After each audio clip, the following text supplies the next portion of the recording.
Info Channel. Subscribe now. Yes bana, mambo yanazidi kuwa mambo kupitia mitandao ya kijamii. Maandiko mbalimbali yanaendelea kujitokeza, na moja ya jambo kubwa ambalo sasa hivi linaendelea kuzungumzwa kupitia mitandao ya kijamii ni kuhusiana na taarifa ya kufungwa kwa kanisa ambalo alikuwa akiliongoza Askofu Gwajima, ambalo linapatikana maeneo ya Ubungo jijini Dar es Salaam, ambapo siku ya jana tarehe 2 Juni mwaka 2025 taarifa ilikuwa ikisambaa kupitia mitandao ya kijamii ikionyesha kwamba kanisa ambalo alikuwa akilifanyia kazi Askofu Gwajima limefungiwa na kutokujihusisha tena na mambo mbalimbali ya kiibada. So hii ni moja ya jambo ambalo lilikuwa likizungumzwa siku ya jana, ambapo siku ya jana pia tukamwona Gwajima akiwa anaendelea na harakati zake kama kawaida, japokuwa kulikuwa na katazo ambalo lilikuwa ikiendelea kupitia mitandao ya kijamii. Lakini kwa upande wake alikuwa akizungumza kwamba katazo hilo bado alijamfikia na aamini kama serikali inaweza kumfungia, lakini kutokana na ile barua ambayo ilikuwa ikiendelea kupitia mitandao ya kijamii, yeye kwa upande wake alikuwa akiamini kwamba ni wale ambao alikuwa akiwahisi ni watekaji ndio ambao walitengeneza propaganda hiyo hapo.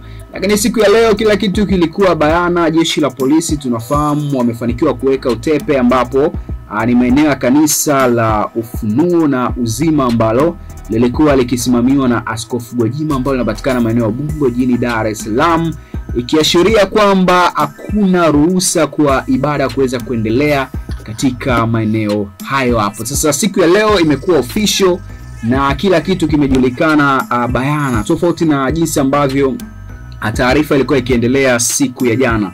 Sasa kumekuwa na mitazamo tofauti kutoka kwa viongozi wa dini kupitia mitandao ya kijamii, ambao nao walikuwa na mitazamo yao kwa yale ambayo yalikuwa yakiendelea ama ambayo yanaendelea kuendelea kupitia mitandao ya kijamii. Hapa tunaye Askofu Bagonza, ambapo yeye ameandika, kanisa ni mali ya mtu, kama kakosea yeye kwa nini kanisa lifungwe? Hii ni article ambayo imeandikwa na Askofu Bagonza. Askofu wa kanisa la Kiinjili la Kilutheri Tanzania Dayosisi ya Karagwe, Askofu Daktari Benson Bagonza, kupitia ukurasa wake wa Facebook amesema hakuna kanisa linalotuma mtu kuchochea, kutukana, kubaka ama pia kuiba, na kama lipo zipatikane kumbukumbu za kikao kilichoruhusu mambo hayo. Amesema kama ni kweli eti kanisa limefungwa au kufutiwa usajili kisa kiongozi wake kakosana na waliomsajili au kudaiwa kuhubiri kinyume na walivyotegemea, kama ni kweli tujifanye kuuliza, kanisa ni mali ya mtu? Kama kakosea yeye kwa nini kanisa lifungwe? Yaani mdomo utoe matusi alafu akatumia maneno fulani hivi ambayo ni magumu kuweza kuweka bayana, ndiyo ya chapo kiboko. So hili ni moja mambo ama article ambazo zimeandikwa na Askofu Bagonza. Ameongeza, tulianza na uhuru wa kukusanyika, tukaja uhuru wa kuishi, tukaingia uhuru wa maoni, hatimaye tutakuwa tumeingia uhuru wa kuabudu. Imebaki nini?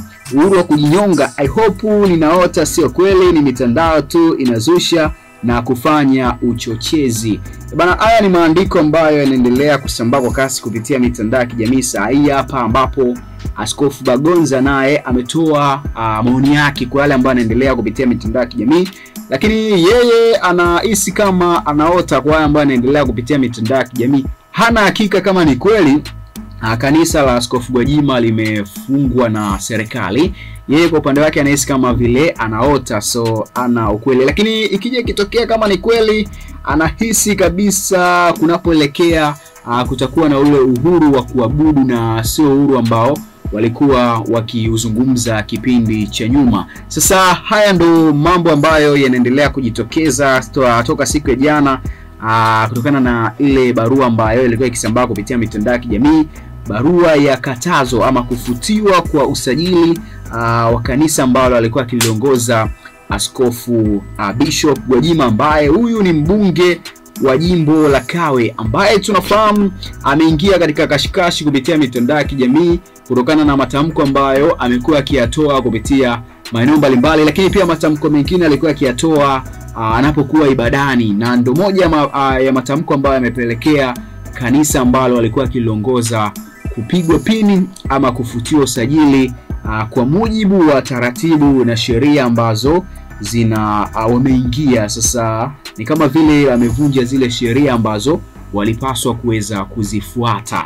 Mimi naitwa Jackson Jambele, endelea kufuatilia kupitia Ganga Info Channel ili tukujuze machache kati ya yale mengi ambayo yanaendelea kujitokeza.